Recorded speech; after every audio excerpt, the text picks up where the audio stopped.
Did I just remove my eyebrow? Okay. Hey guys, welcome to my channel. If you are new here, my name is Miley. I do a new DIY video every single week, usually in the home decor, art, fashion realm of things. So if that sounds like something you are interested in, why don't you go ahead and...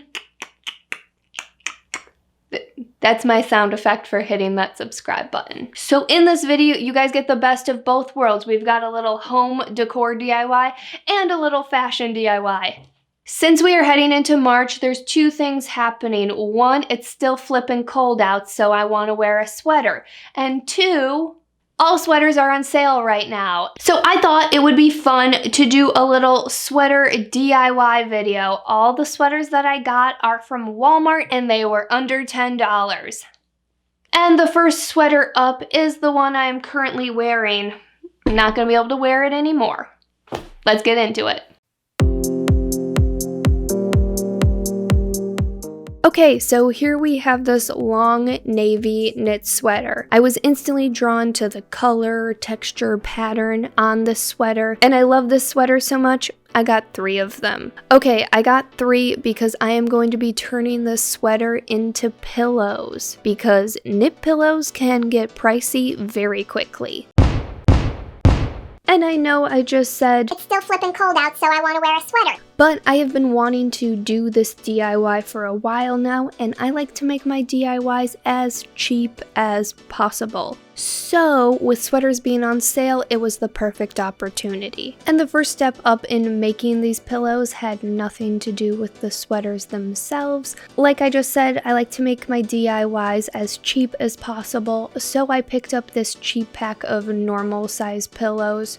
You know, the ones you would lay your head on to go to bed, and turned them into 3 accent pillow sizes. So to resize these pillows, at first I thought I would cut open each pillow, remove just the right amount of fluff from each one to make a 3rd pillow, but then I realized that was a bad way of doing it. So I dumped all of the fluff out to work with the fabric flat and resize it, which was much easier. But also dumping all of the fluff out was also a mistake because it got everywhere. I should have somewhat tried to contain it in one place or dump it into another bag or something, because there is now just bits of fluff all around my studio and it's haunting me.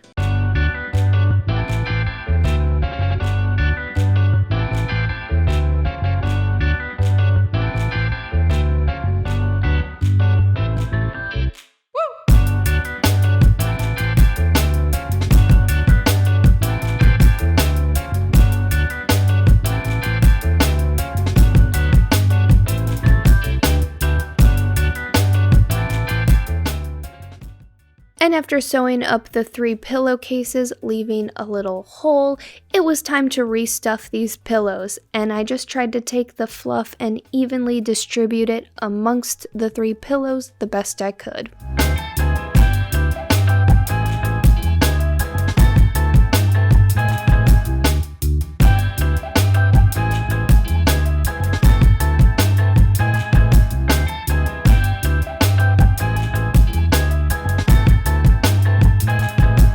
Okay, so now we have the pillow inserts. Yay! Let's get to making the knit pillow covers.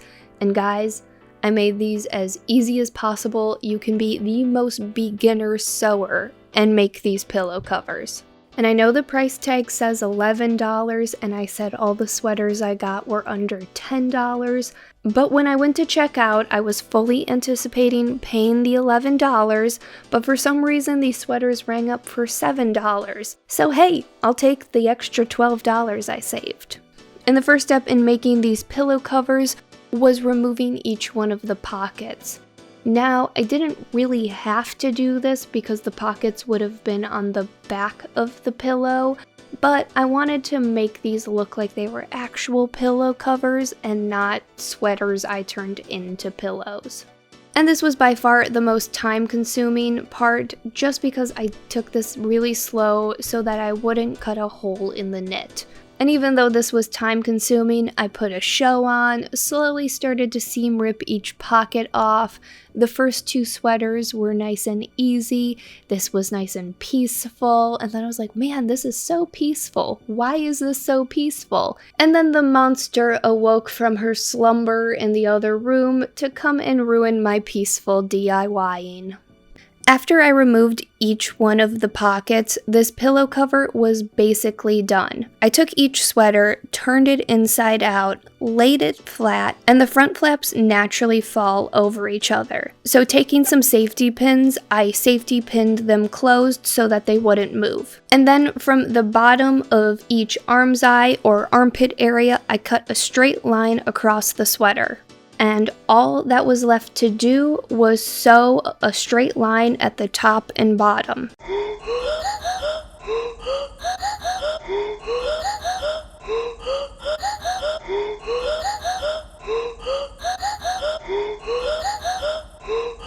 And that's it, guys. I told you this was a super duper simple pillow cover. No buttons, no zippers, just a quick envelope style pillow cover. And these pillows turned out exactly like I was hoping they would. The color, the texture, it's perfect. And after doing the math, each pillow cost me $13.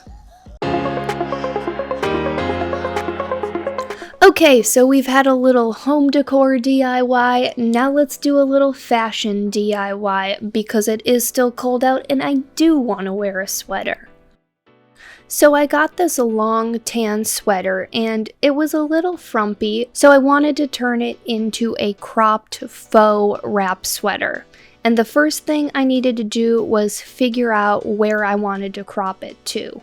And I didn't want to just pick a spot, cut and hem this sweater. There is ribbing at the bottom of this sweater, so I wanted to move that up so that it still continues to be the bottom of this sweater. To move this ribbing up, I started off by doing some very scientific and calculated measurements. Where my thumb is, that is where the safety pin is.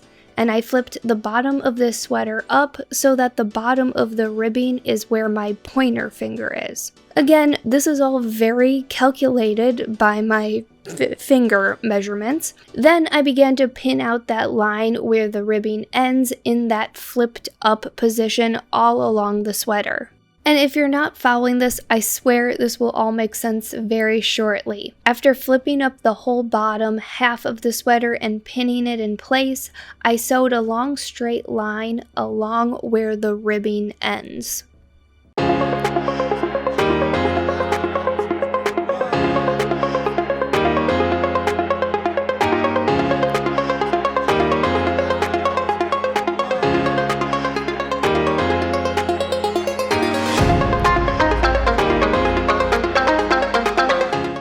Now that the ribbing was sewn down, I could cut off all that excess fabric below it, flip the ribbing down, and the sweater was cropped to exactly where I wanted it to be.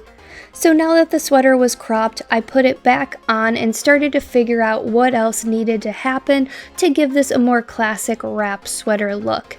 And I decided the sweater needed a deeper V-neck.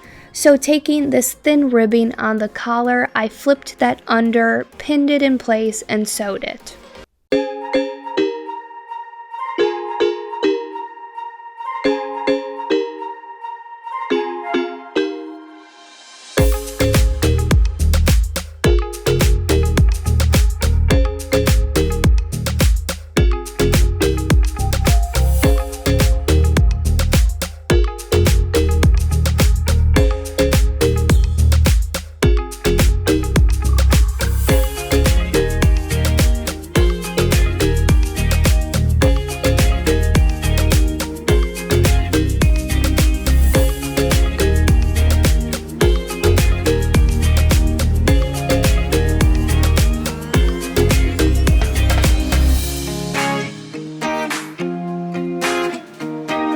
And now with a deeper V neckline, I put the sweater back on to figure out exactly where I needed to pin and sew it so that the sweater stayed in a permanent wrap position. I didn't want this to be an actual wrap sweater, I just wanted it to look like it was a wrap sweater. And to sew this in place, I did a top stitch along the same stitch line where the ribbing ends. And now that the body of the sweater is all done, to give this a further wrap sweater look, I took some of the excess fabric that I cut off and made a long thin belt.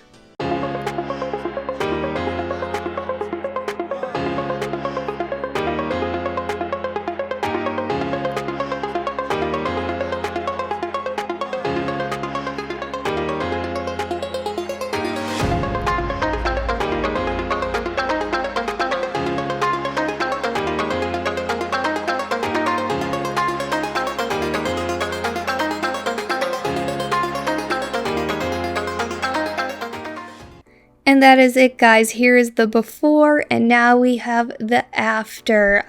I love the way this looks. It has way more of a shape to it. It's not frumpy anymore, but it's still cute and cozy. And also the belt really does help kind of cinch in the waistline a bit more, and it gives it that classic wrap sweater look. I love the way this turned out, and it was only $9. And that is it, guys. If you liked this video, make sure to give it a big thumbs up, subscribe to my channel. Again, I do a new DIY every single week. And also, if you want to see me tackle any particular DIYs, let me know in the comments down below, and I will see you guys next week. Bye, guys.